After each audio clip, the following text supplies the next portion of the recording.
நம்ம அவல் பாயசம் செய்யலாம் வாங்க. பால் காயுது, அதாவது ஒரு பாக்கெட் பாலுக்கு ஒரு பாக்கெட் தண்ணி. அவலை நல்லா 2 வாட்டி கழுவிட்டு தண்ணி வடித்து வச்சுருக்கேன். எந்த அவலாக இருந்தாலும் கழுவிட்டு யூஸ் பண்ணுங்கள்.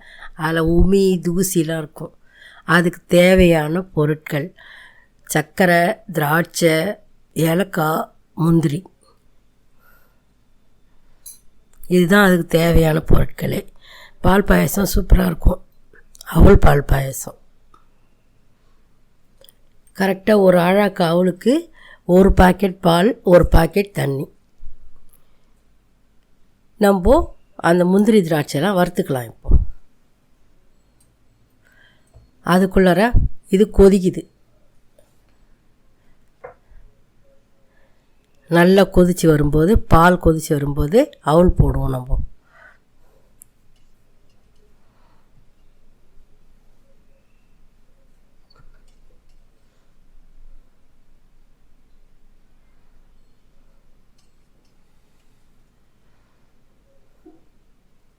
ஒரு அழாக்கு அவலுக்கு ஒரு அழாக்கு அவல் எடுத்திருக்கேன்.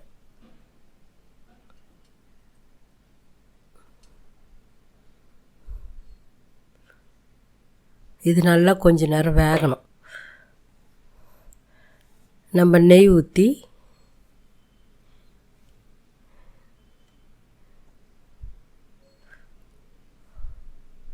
முந்திரி திராட்சை போட்டு வறுத்துக்கலாம்.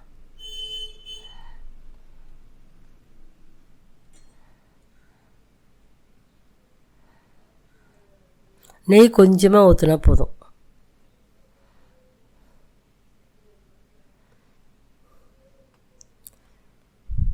முழு முந்திரியை உடைச்சா நிறைய தூள் வந்துடும்.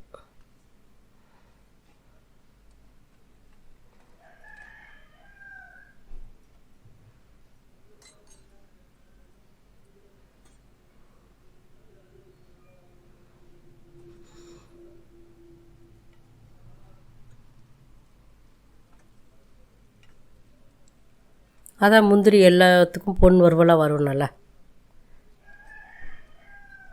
நம்ம பொங்கல் செஞ்சாலும், கேசரி செஞ்சாலும், பாயசம் செஞ்சாலும் முந்திரி பொன் வறுவலாக போட்டால் சூப்பராக இருக்கும். பொங்கல் எது செஞ்சாலும்.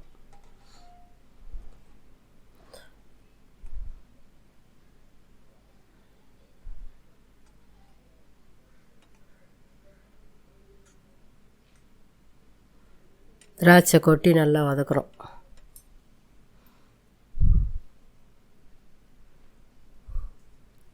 இப்போ திராட்சை குண்டு குண்டாக வர வரைக்கும் வதங்கணும். அதான் பக்குவம்.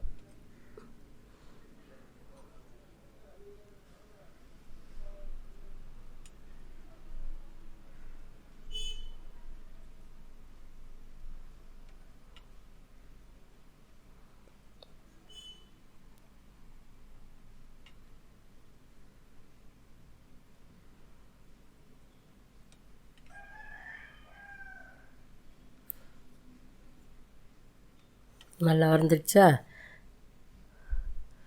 பால் பாயசம் நல்லா கொதி வந்துடுச்சு. பக்கத்து ஸ்டவ்வில் நல்லா கொதி நல்லா வெந்த பக்கம் வந்துடுச்சு.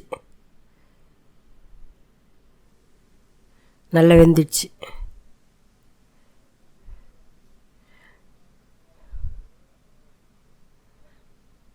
இப்போ நம்ம இந்த முந்திரி திராட்சையும் அதிலே கொட்டிடுவோம்.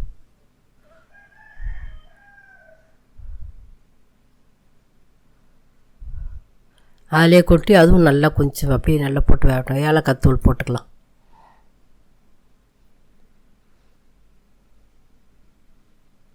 சர்க்கரை தேவைக்கேற்ப சர்க்கரை.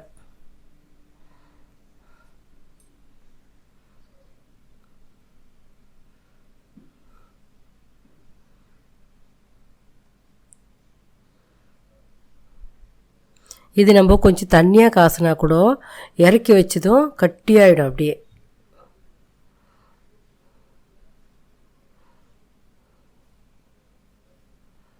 நம்ம அதனால் கொஞ்சம் பதமாக பார்த்து இறக்கணும்னா அப்படியே சாப்பிட்லாம். இந்த பதம் சரியாக இருக்குது.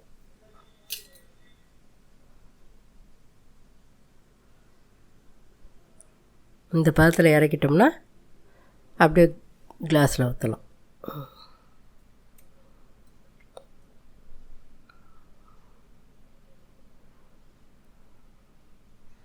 செம்மையாக பால் பாயாசம் ரெடி ஆயிடுச்சு. சர்வ் பண்ணலாங்க.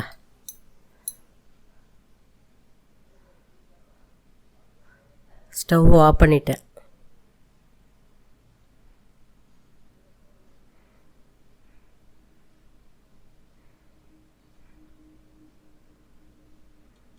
பால் பாயாசம் ரெடி.